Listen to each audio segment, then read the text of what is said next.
تازہ ترین جو یہ اطلاعات ہیں وہ ہیں کہ 14 ہلاکتیں ہو گئی ہیں. احمر کھوکر کی جانب چلیں گے. احمر، اطلاعات ہیں کہ 14 ہلاکتیں ہو گئی ہیں، کس نے تصدیق کی ہے؟ دیکھیے، ہم اس وقت جو ہے وہاں پر موجود ہیں جہاں پر یہ افسوسناک واقعہ جو ہے پیش آیا. کانا کا علاقہ ہے. انفارمیشن جو ہے وہ اب مزید حقائق سامنے آئے ہیں، اور یہ جو انفارمیشن ہے کہ 14 بچے اس افسوسناک واقعے میں جاں بحق ہو چکے ہیں. جب یہاں پر آپریشن ہو رہا ہے تو یہاں پر ریسکیو کے جو ہیں وہ سینئر جو اعلیٰ افسران ہیں وہ یہاں پر موجود ہیں، اور باقاعدہ طور پر D H operation Lahore, S S P operation Lahore بھی توقیر یہاں پر موجود ہے. D H operation Lahore Faisal Kamran بھی یہاں پر ہیں. پولیس کی نفری بھی ہے تو جو میک یہاں پر موجود ہیں، اور باقاعدہ طور پر D H operation Lahore, S S P operation Lahore بھی توقیر یہاں پر موجود ہے. D H operation Lahore Faisal Kamran بھی یہاں پر ہیں. پولیس کی نفری بھی ہے تو جو میک شور کیا ہے یہ پولیس کی جانب سے اور ریسکیو کی جانب سے یہ فگر میک شور کیا گیا ہے کہ 14 بچے جو ہیں وہ باقاعدہ اس واقعے میں جو ہے وہ افسوسناک واقعے میں جاں بحق ہو چکے ہیں. جبکہ اس کے علاوہ جو 2 بچے ہیں ان کو طبی امداد دے کے موقع پر ہی فارغ کر دیا گیا تھا، اور اس کے علاوہ 6 جو ہیں وہ بتائے جا رہے ہیں زخمی، جن میں ایک جو ہے وہ ٹیچر بھی ہے. سنتاس معاہدے کی بحالی کے بغیر پاکستان اور بھارت کے درمیان پائیدار امن ممکن نہیں. معاہدے کے تحت پاکستان کے حصے کے پانی کا تحفظ یقینی بنایا جائے. پانی کو محض تکنیکی تنازع نہیں بلکہ قومی سلامتی کے مسئلے کے طور پر دیکھا جائے. Chairman peoples party Bilawal Bhutto Zardari کا سنتاس معاہدے پر بین الاقوامی سیمینار سے خطاب. کہا پانی کا بطور ہتھیار استعمال عالمی قوانین اور معاہدوں کے منافی ہے. پاکستان امن چاہتا ہے لیکن عوام کے بنیادی حقوق اور آبی مفادات پر سمجھوتا نہیں کرے گا.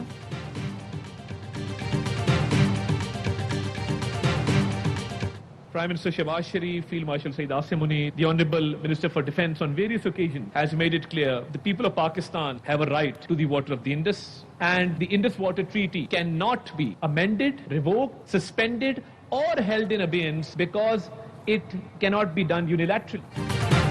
سنتاس معاہدہ یک طرفہ طور پر معطل نہیں کیا جا سکتا. پاکستان ہر صورت معاہدے کا تحفظ کرے گا. وزیر اطلاعات عطا تارڑ کا اسلام آباد میں بین الاقوامی سیمینار سے خطاب. کہا سنتاس معاہدے میں نہ ترمیم ہو سکتی ہے اور نہ ہی اسے ختم کیا جا سکتا ہے. ایک معاہدے پر نہیں 24 کروڑ عوام کی لائف لائن پر بات کر رہے ہیں. وفاقی وزیر مصدق ملک نے کہا سنتاس معاہدہ دنیا کے مضبوط ترین معاہدوں میں سے ہے. کسی کو علاقائی اور عالمی امن یرغمال بنانے کی اجازت نہیں دی جا سکتی. ثالثی عدالت کہہ چکی بھارت پاکستان کے حصے کے پانی پر پانی کے ذخائر نہیں بنا سکتا، نہ بہاؤ کا یک طرفہ طور پر موڑ سکتا ہے.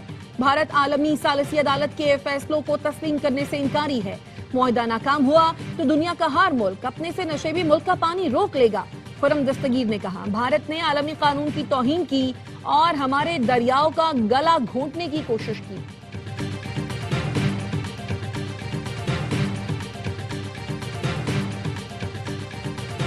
India must let flow the western rivers with treaty exceptions applied strictly. This is not a political rhetoric, and it is no more a Pakistan's position paper.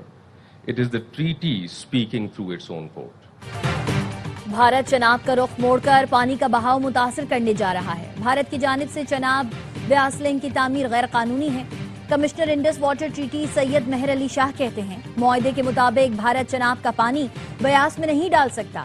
Bharat us link پر پاکستان کو معائنے کی اجازت دینے کا پابند ہے. بھارت اگست 2023 سے معاہدے پر عمل نہیں کر رہا. پانی لوگوں کی زندگیوں سے جڑا ہے، اسے بطور ہتھیار استعمال نہیں کیا جا سکتا. ثالثی عدالت نے بھارت سے کہا ہے وہ پانی کے بہاؤ میں خلل نہ ڈالے.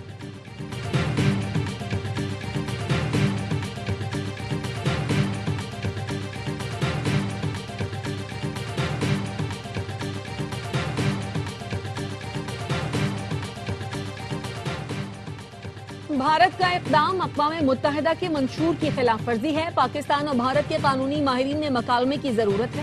بین الاقوامی قوانین کے ماہر احمر بلال صوفی کہتے ہیں بھارت کی جانب سے معاہدے کو دوسرے سیاسی امور سے منسلک کیا جا رہا ہے. پاکستان ہمیشہ کی طرح اب بھی عالمی قوانین پر مکمل طور پر کاربند ہے.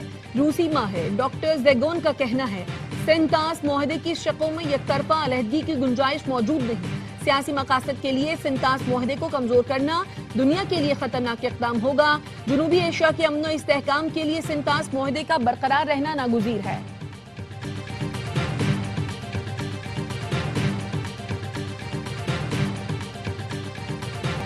ایران کی درخواست پر آج دوحہ میں مذاکرات ہوں گے. امریکی صدر ڈونلڈ ٹرمپ کی اوول آفس میں میڈیا سے گفتگو، کہا قطر میں مذاکرات شاید اہم ثابت ہوں شاید نہ ہوں، ایران جوہری ہتھیار نہ رکھنے پر راضی ہے۔ بین الاقوامی سطح پر پیٹرولیم مصنوعات کی قیمتیں نیچے آ رہی ہیں۔ امریکی ویب سائٹ ایکزیوس نے رپورٹ میں بتایا ہے امریکہ اور ایران کے تکنیکی وفود کل علیحدہ مذاکرات کریں گے۔ قطر اور پاکستان ثالث کا کردار ادا کریں گے۔ امریکی اور ایرانی وفود کی قطری اور پاکستانی ثالثوں سے الگ الگ ملاقاتیں ہوں گی۔ ایران کے جوہری پروگرام سے متعلق تکنیکی امور پر بات چیت کی جائے گی۔ ایرانی حکام نے آج قطر میں امریکی ٹیم سے ملاقات کی تردید کر دی۔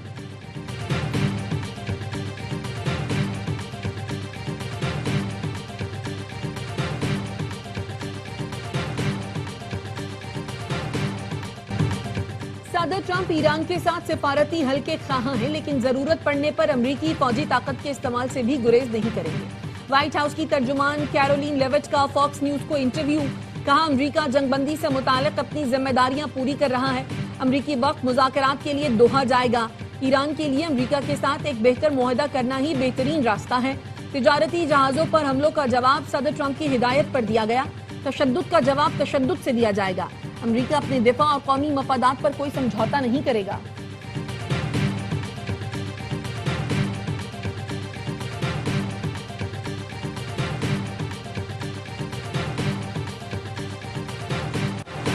امریکہ نے اپنے وعدے اور معاہدے کی پاسداری کی تو ایران بھی اپنی ذمہ داریاں پوری کرے گا۔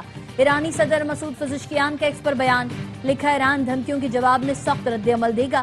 باہمی سمجھ بوجھ دو طرفہ راستہ ہے۔ غیر معقول دھمکیوں اور بے بنیاد الزامات کے جواب میں ایران فیصلوں میں عقل اور انسانی وقار کو ترجیح دیتا ہے۔ عمل کرنے کا وقت آئے گا تو ایران فیصلہ کن اور بے خوف انداز میں اپنا دفاع کرے گا۔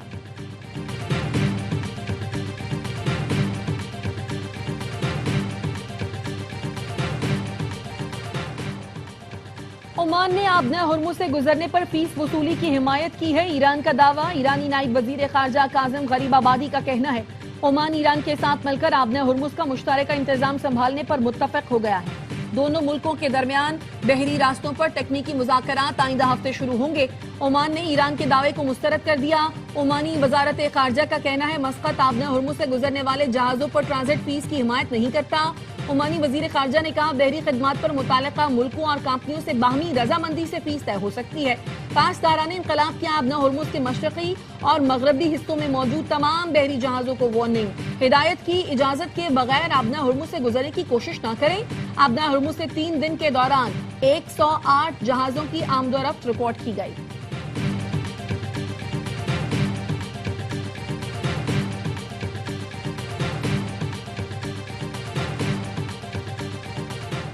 ایرانی وزیر خارجہ عباس عراقچی کا فرانسیسی ہم منصب سے ٹیلی فونک رابطہ، اسلام آباد ایم او یو کی شقوں پر تبادلہ خیال۔ فرانس اور عمان نے جمعے کو آبنائے ہرمز سے بارودی سرنگوں کی صفائی میں تعاون کا اعلان کیا تھا۔ ایران کا کہنا ہے ایران فرانس اور عمان کو آبنائے ہرمز سے بارودی سرنگوں کی صفائی کی اجازت نہیں دے گا۔ ایرانی نائب وزیر خارجہ کاظم غریب آبادی نے کہا آبنائے ہرمز سے بارودی سرنگوں کی صفائی کرنے کا مجاز صرف ایران ہے، کسی اور کو آبنائے ہرمز سے بارودی سرنگوں کی صفائی کے عمل میں شامل نہیں کریں گے۔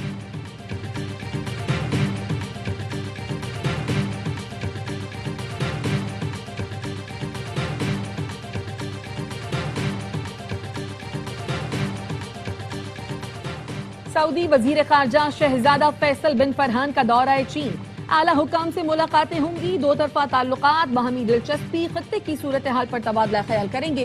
دورے کا مقصد دو طرفہ تعلقات کو مزید مستحکم کرنا ہے۔ Deplorable attacks, as well as the continued illegal Israeli measures in the occupied Palestinian territory, widespread hunger, severe shortages of clean water and medical care. مشرق وسطی فلسطین کی صورتحال پر سلامتی کونسل میں پاکستان کا دو ٹوک موقف۔ پاکستانی مستقل مندوب عاصم افتخار کا کہنا تھا مقبوضہ فلسطین میں جو کچھ ہم دیکھ رہے ہیں وہ منظم اور سوچی سمجھی مہم ہے۔ مقبوضہ فلسطین میں بستیوں کی توسیع، زمینوں کا الحاق، مکانات مسمار کیے جا رہے ہیں۔ فلسطینیوں کو زبردستی بے دخل اور بے گھر کر کے جائز فنڈز روکے جا رہے ہیں۔ مقبوضہ فلسطین کی صورتحال کوئی افراتفری نہیں ہے۔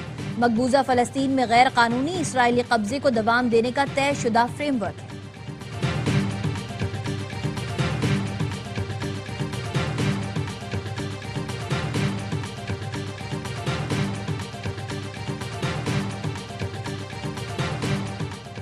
خلیجی ملکوں کی جنوبی شام میں اسرائیلی دراندازی کی مذمت، خبردار کیا اسرائیلی کارروائیاں پورے خطے کو عدم استحکام سے دوچار کر سکتی ہیں۔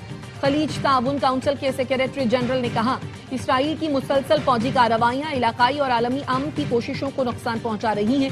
سعودی عرب نے بھی اسرائیلی کارروائیوں کو بین الاقوامی قوانین کی خلاف ورزی قرار دیا، کہا اسرائیلی افواج کی شہریوں کے خلاف کارروائیاں ناقابل قبول ہیں۔ ترک وزارت خارجہ نے کہا اسرائیلی کارروائیاں شام کی خود مختاری اور علاقائی سالمیت کی خلاف ورزی ہیں۔ کویت نے بھی اسرائیلی حملوں کی مذمت کرتے ہوئے انہیں امن و استحکام کے لیے خطرہ قرار دیا۔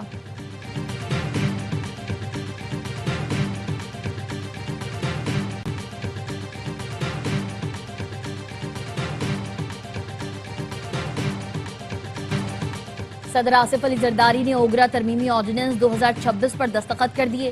اوگرا آرڈیننس 2002 کی دفعہ 2 اور 3 میں ترمیم سے متعلق آرڈیننس جاری کر دیا گیا۔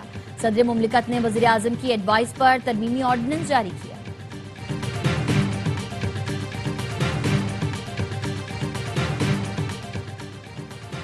اڈیالہ جیل کے 14 قیدی آنکھوں میں مرچیں پھینک کر فرار ہوئے۔ ملزمان کے خلاف درج مقدمات کی تفصیلات سامنے آ گئی۔ وقوعے کے وقت ڈیوٹی پر مامور اڈیالہ جیل گارڈ کے انچارج سمیت 5 اہلکاروں کو حراست میں لے لیا گیا۔ پولیس قیدیوں کو عدالت سے واپس اڈیالہ جیل لے جا رہی تھی۔ قیدیوں نے پہلے وین میں ہنگامہ کیا، پھر اہلکاروں پر حملہ کر دیا۔ پولیس نے 4 قیدی پکڑ لیے۔ آئی جی پنجاب نے S P headquarters Rao Mudassar Iqbal کو عہدے سے ہٹا دیا۔ D S P headquarters Imtiaz Ahmed کو بھی معطل کر دیا گیا۔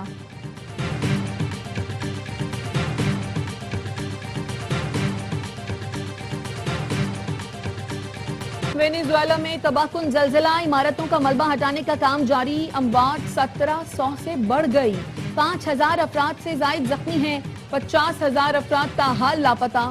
زلزلے کے باعث 774 عمارتیں ملبے کا ڈھیر بن گئی، 15,000 افراد بے گھر۔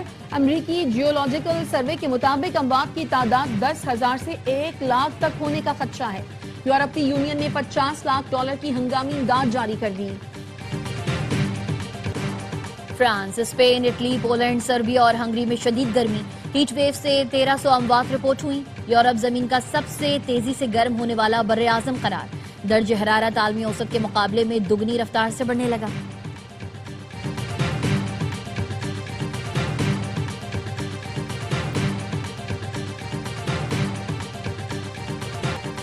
سونا سستا، چاندی کی قیمت میں اضافہ، فی تولہ سونا 4,100 روپے کم ہو کر 4,24,836 روپے کا ہو گیا۔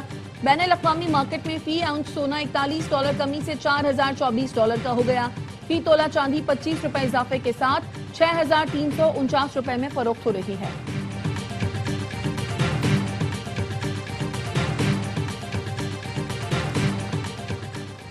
اور ویمنز T20 ورلڈ کپ کے پہلے سیمی فائنل میں آج آسٹریلیا اور ویسٹ انڈیز کی ٹیمز مد مقابل آئیں گی۔